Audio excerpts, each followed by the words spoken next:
Welcome to the TED Interview. I'm your host, Stephen Johnson. A few weeks ago, President Biden triggered a small controversy during an off-the-cuff interview on 60 Minutes by remarking that the COVID pandemic was over. But one thing that might have got lost in the soundbite was Biden stressing that the fight against COVID continues. Our guest this week, Mark Smolinski, has been a major participant in that fight. But he's also devoted much of his career to an even more ambitious goal. Not just ending the current pandemic, but ending pandemics altogether. That may seem overly optimistic at a time when more than 1,000 people are still dying all around the world each day in our third year of the COVID crisis. But Mark is so committed to this long-term vision that he founded the organization Ending Pandemics, where he leads a team of innovators working to improve early disease detection and rapid response in the hotspots for emerging diseases. Before that, Mark served as the Chief Medical Officer and Director of Global Health at the Skoll Global Threats Fund, where he developed the Ending Pandemics in Our Lifetime initiative in 2012. He was also one of the creators of the influential disease tracking program Google Flu Trends. He's worked in the office of the U.S. Surgeon General and at the CDC. He was also one of the scientific advisors to the unnervingly prophetic 2011 film Contagion, which managed to anticipate with remarkable accuracy many of the elements of the COVID pandemic that emerged a decade later. One of the true visionaries from the field of public health explains how we can rid the world of pandemic disease. That's next on the TED Interview.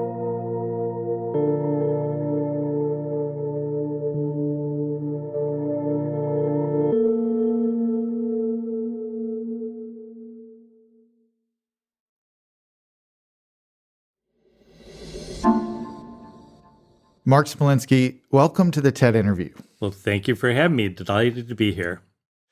You've been thinking about and working on preventing pandemics and other health threats for just about 3 decades now.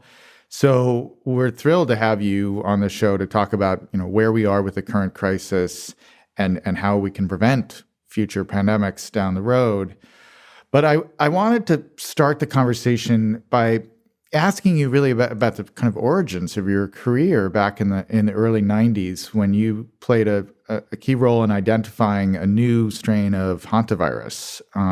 I'd love to hear more about that experience because I think there's something about tracking down and identifying these emergent threats. It's just so fascinating. It's kind of a detective story on some level. How did you find yourself on that case? Well, it's interesting that you say it's a detective story because threat detective has been the handle that I've had on my email since that time when we didn't have the luxury of the internet and so forth in an outbreak that I was still a resident in training. There was a report of young people, literally in their 20s and 30s, previously healthy, developing this acute flu-like illness, but literally dying within a couple of days from complete respiratory failure. And so it was a mystery that literally, as most outbreaks first get detected, was only because some physicians in New Mexico were discussing this in the doctor's lounge about, these young people who had passed away so quickly. And lo and behold, I was at the Arizona Health Department and we had our first cases in Arizona. And it turned out the first initial cases were all in the Four Corners region of the United States. But it was an incredible new virus in a sense because hantavirus had been known as a pathogen predominantly in Asia, but it had always had hemorrhagic fever and renal disease. And I'll never forget the blackboard that we had in the health department, and we just made a list of every potential thing we thought this could be, and hantavirus wasn't even on the list because it had never been known to cause respiratory failure, and certainly something that quick and that severe.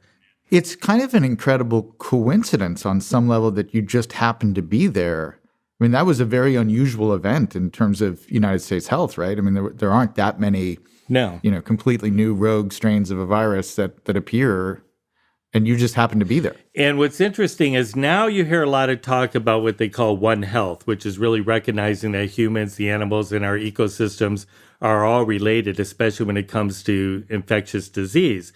But even back then in 1993, it was the perfect example of One Health, because when we had gone up onto the Four Corners region to look at the initial cases, we had kept hearing from locals on the reservation about piñon nuts. And, we're thinking, oh, could they have been contaminated? And this is like some huge acute, fulminant pneumonia from, a toxin or something in the environment.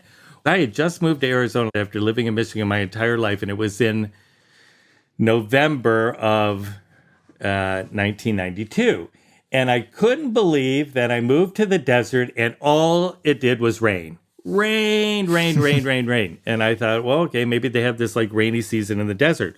Well, it turned out that was a huge El Nino event, and it was the most rain they've had in decades in that region. And the result was the piñon nut was the food for the deer mice in that particular area of the world. So the population just exploded due to this availability of food source. And so all of these rodents were living in the cabins and in the, places where people only went like over Memorial Day weekend to open them up on the lake and so forth, and swept up all this rodent dried urine and feces and inhaled that. And that was how hantavirus, which was carried through these deer mice as part of something they live with. It apparently doesn't cause any illness in the mice themselves, but it was that amount of virus being shed in the urine and feces that was the cause of the outbreak. Yeah, that's exactly the kind of detective work that I just think is so extraordinary. What ended up happening in terms of the hantavirus outbreak? So the initial outbreak had a case mortality rate of about 75%. Which, as more cases were identified, dropped to about 50%, but still was a very That's massive. Lethal disease. But we didn't really have, the human-to-human transmission that you see with COVID. And, quite quickly, when we figured out what it was and what the cause was, the preventive measures were very simple. You mix some bleach in a 10% solution with water, and you put a mask on and you spray down your cabin and leave all the windows open until all of that liquid dries and you can clean it. And there was no, risk further on. And we were able to stop the outbreak. We've already had more coverage of rodent feces on this episode than we have in any of the other episodes so far. So we're already getting to the good stuff. I like this lots, but just a couple of stops along the way in your career that I want to touch on before we get to the present. One of which is a fascinating and very influential project you were involved with in a crucial way, which was Google flu trends. One of the first cases where we were trying to use kind of public big data to look for patterns of disease using the internet, using search. How did that come about? What was that project like? Yeah, so that was a great opportunity. I came out to help them start Google.org, and one of the first things was what could they do that was unique to really contribute to disease surveillance. And so this is when I learned a lot from the engineers. They're like, don't tell us how you want to solve the problem. Just tell us what the problem is, and we'll figure out how to do it. And so the idea was, could you look at what people were searching on Google, assuming that you would probably go to the internet when you're first sick and try to see, where's the clinic or what are the symptoms and so forth. And could that help us understand where influenza was heading? And we decided to go with a disease that had a unique pattern or footprint. So influenza in the United States, we have the flu season, and then we have the non-flu season, and then we have the flu season again. And so there's that really nice curve that goes up and down. And they needed something like that because their solution was, I would have thought, well, let's pick the terms that we think people are looking at for flu or fever. And they're like, no, we can run all of the data coming through Google, aggregated and anonymized, and look to see what matches the curve. What terms are people searching that follows that same pattern of flu. And that's how Google Flu Trends came to be. And they added up the terms that matched that curve until I think we came to 45 terms or somewhere around there. And those terms, which we've never shared, because when I would present this at public health meetings, I would always get pushback like, well, you need to let us know what the terms are. And I said, the tool works. Do you want the tool to work? Or do you really need to know what the terms are? Because here's how it was built, and people understood. Yeah, so the idea was to get advance warning. And we were very interested in the parts of the world where we knew diseases were emerging, but you had to have obviously a significant amount of people using Google in that particular area of the world to really be able to pick up a signal. And most diseases don't have necessarily the seasonality that we were able to create this tool for. And so, we've now moved beyond even the idea of just looking at automated things to directly engage in communities to say, hey, if we could find signals in a community because people are on the computer and searching for things, why aren't we just asking people on a regular basis, like every Monday when you get this ping, hey, how were you feeling last week? Were you sick or were you healthy? And, starting to look at signals in space and time directly coming from communities. And the huge advantage there is we didn't know anything about the people who were searching on Google because it was all aggregated and anonymized in order to be able to build such a signal. Well, now that people are volunteering to be in their community as part of disease surveillance, then immediately you can have prevention or messaging going out, including like where to get vaccinated and other things that are really relevant to stopping, the spread or even preventing spread to new communities. And that's really where we've now moved on beyond this, what we would call digital disease detection system like Google Flu Trends to now what we call participatory surveillance, where people are really part of the solution themselves. I did want to make one other kind of stop in your career history, which is your work on the film Contagion, the harrowing Steven Soderbergh film about a pandemic that I think Larry Bryant also was a part of as well. And that film is very celebrated, rightly celebrated for this extremely realistic portrayal of a pandemic, and in many ways prescient portrayal of a pandemic. I'm curious about the process for dreaming up that scenario. How did you all kind of decide what the kind of general outline of that particular outbreak was going to be? I had been living in Cambodia for Google because we were spending a lot of time helping with bird flu in the region.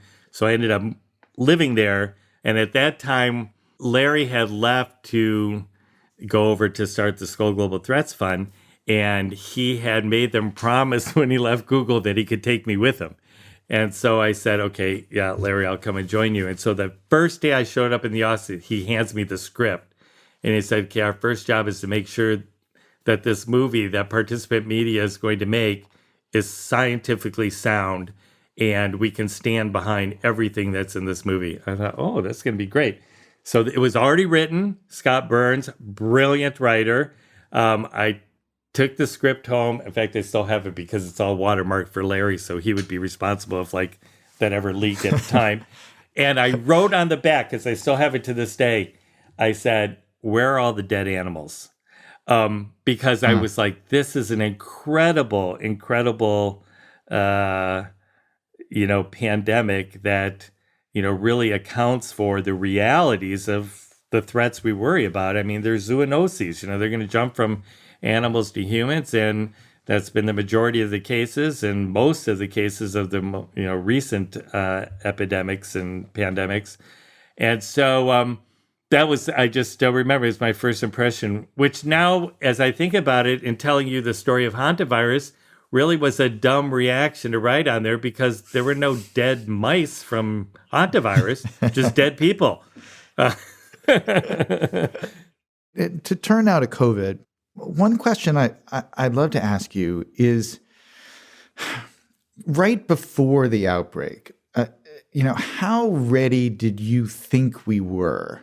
I mean, if I'd been talking to you in October 2019, say, and I'd said, okay, there's going to be an outbreak of a novel coronavirus in China with a initial fatality rate higher than flu, and a strong knack for asymptomatic spread. What would you have said our preparedness for that was going to be? Like, what would you have imagined the outcome to be, sometime in 2019?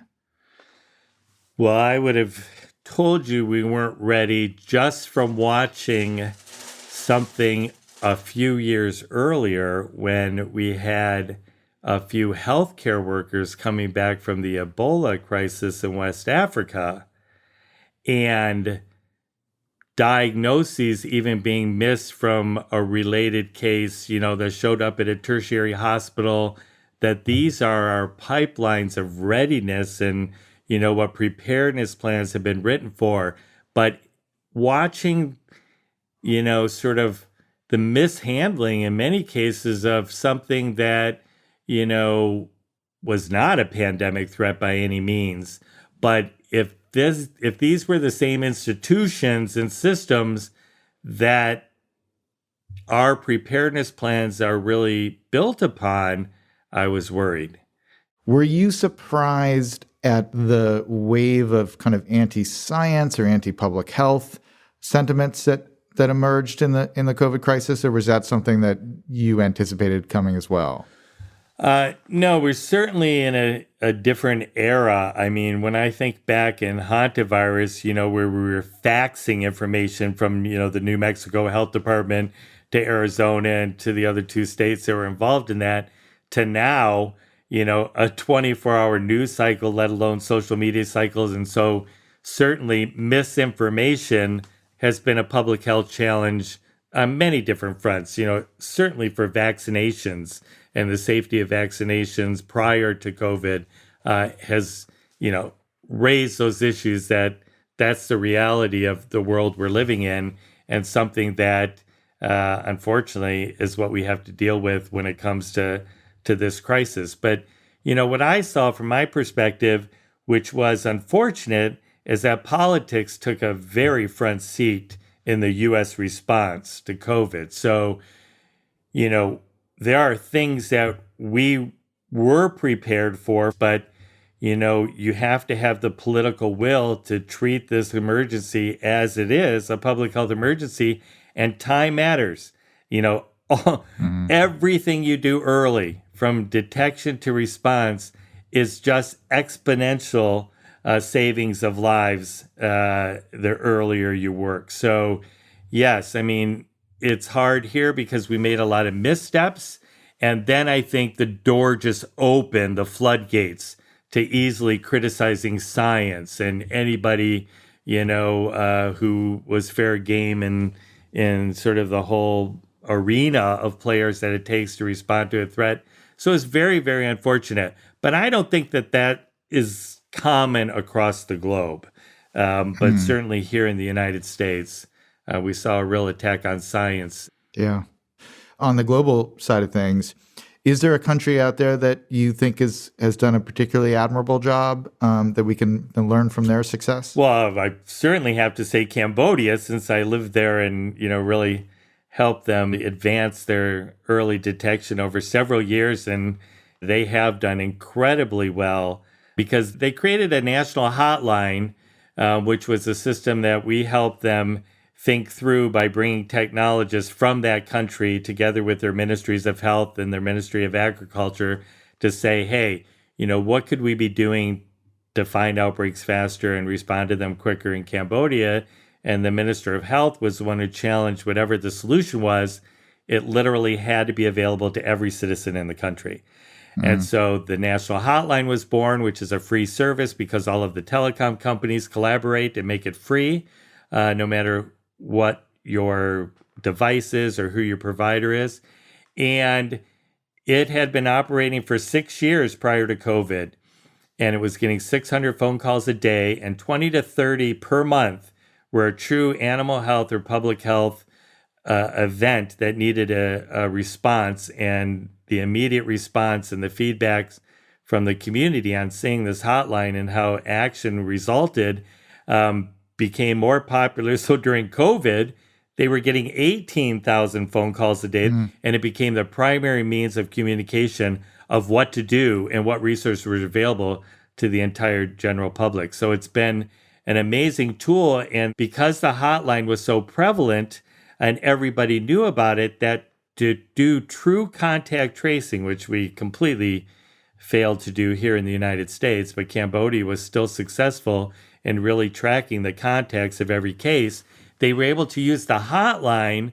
So if a contact was in quarantine or isolation and needed to be checked on every day, they could just do the reporting that they were okay through the hotline, and then they only needed to send a healthcare worker for people who were reporting with symptoms, and they were able to manage a huge contact tracing system where 90% of it or greater was completely automated because they used this hotline for that function, and that's how they were able to keep up. And they've been really doing quite well, and it's been great to see, as have many of the countries in Southeast Asia who experienced SARS-1, back in 2003, and had that experience of what it takes to really get communities involved in universal mask wearing and avoiding, large gatherings and so forth.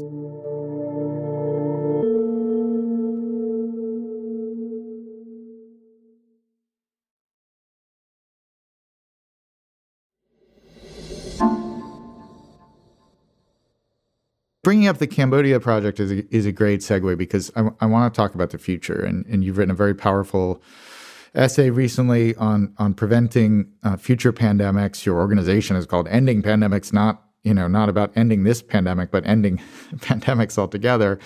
And you talk in this new essay about participatory surveillance, like the Cambodia hotline and other examples we've talked about. Is there if you could kind of wave a magic wand and create a system in the United States along those lines, what would that be? Well, we did create one in the United States for flu after Google Flu Trends, was a success in seeing what we could see from data online. And then after making the movie Contagion, there was a campaign that went along with the movie. And part of the campaign was challenging communities, what are you going to do to prepare for the next pandemic? And I'd always wanted to take Google Flu Trends and say, why don't we create something like Flu Near You, where we just ask people to tell us their symptoms? And the idea was, well, it gave us a chance to figure out, what does it really take to get the public to report? Is it reliable? How long will they do it? And, can you find the signal? And it was a huge success. And in fact, what's interesting, you're in Brazil. One of the first people who contacted us after Flu Near You was clearly making a lot of headway. The Ministry of Health said, hey, we're going to be hosting the World Cup.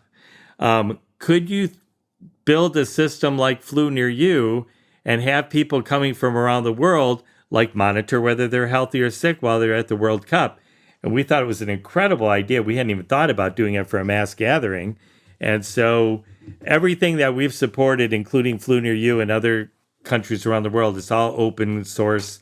The code is available to anybody. But we've always partnered governments with technologists within their own country. And today they're using participatory surveillance in Brazil to monitor all kinds of diseases. And it was very helpful when Zika was there and they had already had a system in place. Again, I think it complements the message for Cambodia, where we have great opportunities to do better disease detection in all communities. And that's the way we're going to move from, even as exciting as it is to be finding outbreaks faster by engaging the community. If we start thinking differently about how we're monitoring the animal health, the environmental health, and other issues, we could start getting to predicting and preventing these outbreaks without any human disease. And that's when it gets really exciting. Another question about the human side. What's your take on kind of smart thermometer-like technologies where you get kind of just data coming in from people with just, temperature readings. There was a little bit of that at the beginning of COVID. Is that also in our future? Absolutely. So I remember being in Cambodia and I had my Fitbit on and I wasn't really feeling well. And I looked down and I could see like my heart rate was like 105.